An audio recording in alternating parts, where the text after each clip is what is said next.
प्रिय किसान भाइयों, जैविक खेती से जुड़े हुए सभी देवियों एवं सज्जनों, मैं doctor DK Singh, professor Pantnagar university, Dhananjay Kumar Singh. मैं यहाँ जैविक खेती पे पिछले 2 दशकों से रिसर्च कर रहा हूँ, अध्ययन कर रहा हूँ। जैसा कि मैंने आपको पीछे बताया हुआ था कि जैविक खेती की शुरुआत कहाँ से करें, किस तरह से करें और उसमें मैंने ये भी बताया था आपको कि चाहे वो जैविक खेती कर रहे हो, चाहे वो नेचुरल फार्मिंग कर रहे हो, ऑर्गेनिक फार्मिंग कर रहे हो या नेचुरल फार्मिंग कर रहे हो, उसके लिए जैव पदार्थ बनाए रखना, ऑर्गेनिक मैटर बनाए रखना, ऑर्गेनिक कार्बन बनाए रखना और ऑर्गेनिक कार्बन को बढ़ाना,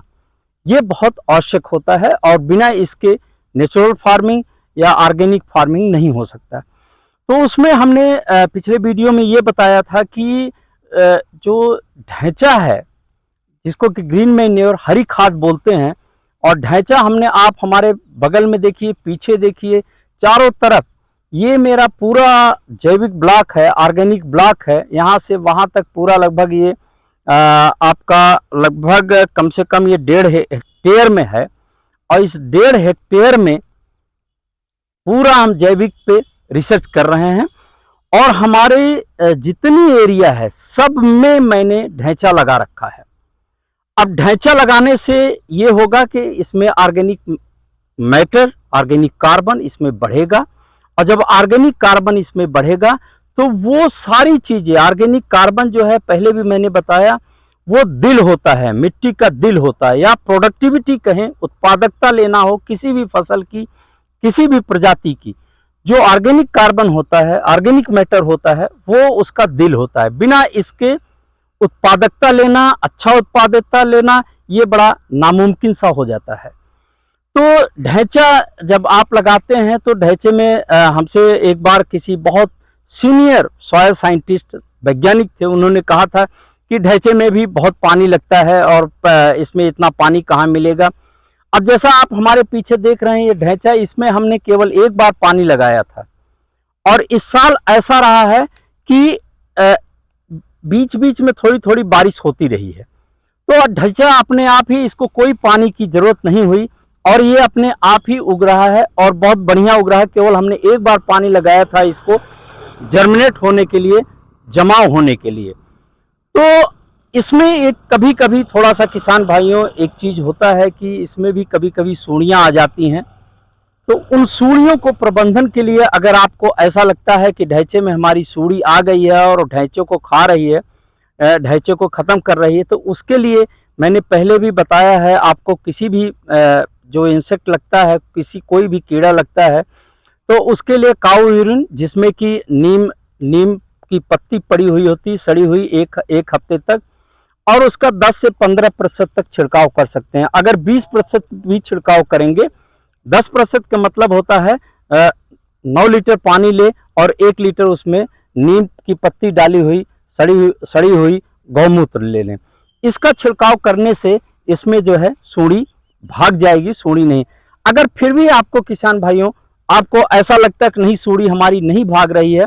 और ये नुकसान कर रही है हमारी हरी खाद को, तो उसके लिए मैंने एक और आपको बताया था, वो बिल्कुल रामबाण का काम करता है। गौमूत्र में 10 लीटर गौमूत्र में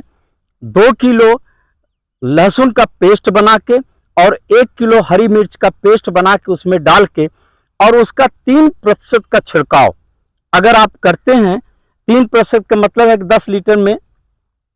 3 लीटर, अगर उसका 3% का छिड़काव करते हैं तो उससे कोई भी सूड़ी होगी किसी भी फसल के लिए,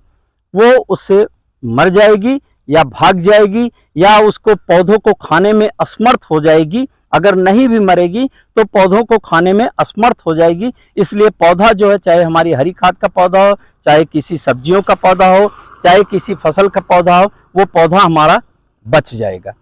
इसके अलावा जो एक मैंने बताया कि एक बहुत सीनियर सॉइल साइंटिस्ट, वैज्ञानिक, उन्होंने कहा था कि इतना पानी कहाँ से लगेगा और इतना पानी, तो जैसा मैंने बताया कि इस साल बारिश होती रही, थोड़ा थोड़ा पानी की कोई जरूरत, अगर ऐसे आपको हो जाता है तो ये बहुत हार्डी फसल है, इसमें पानी अगर नहीं भी मिलता है थोड़ा बहुत तो ये फिर भी उग जाता है और पानी की इतनी आवश्यकता नहीं होती। दूसरी बात ये समझने की बात होती है किसान भाइयों, कि जब हम ढैंचा लगा देते हैं और ढैंचा को मिट्टी में इनकॉर्पोरेट कर देंगे तो उसको बोलते हैं वाटर होल्डिंग कैपेसिटी या वाटर रिटेंशन कैपेसिटी, या मिट्टी में जल धारण करने की क्षमता।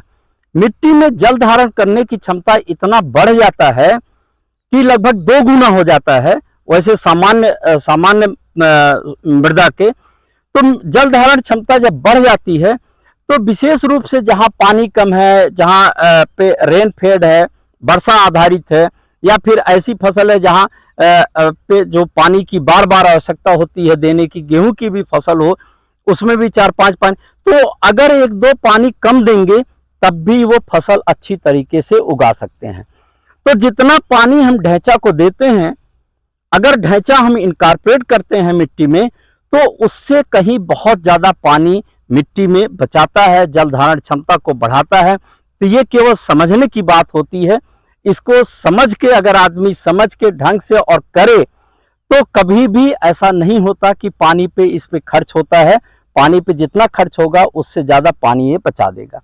तो इस तरह से ढैंचा आप जरूर लगाएं, ग्रीन मैन्योर आप जरूर लगाएं, हरी खाद की फसल आप जरूर लगाएं, और इससे जो है मृदा की पूरा का पूरा ओवरहालिंग हो जाता है। और हरी खाद की फसल में अगर कोई आपको कीड़े आते हैं तो उसके लिए मैंने बताया, आप जिस तरह से उस तरह से कीड़ों का प्रबंधन करके एक आप हरी खाद की फसल, अच्छी हरी खाद की फसल उगा सकते हैं। आप हमारे पीछे देखेंगे तो सारी फसलों के लिए, चाहे हमने गन्ना लिया, चाहे हम धान लेंगे, चाहे हम जो भी फसल लेंगे, हम सारी फसलों को लगाने से पहले हरी खाद की फसल अवश्य रूप से लेते हैं। आज के लिए बस इतना ही। आगे मैं आपको बताता रहूंगा किस तरह से जैविक खेती करें। बहुत बहुत धन्यवाद। जय हिंद, जय भारत।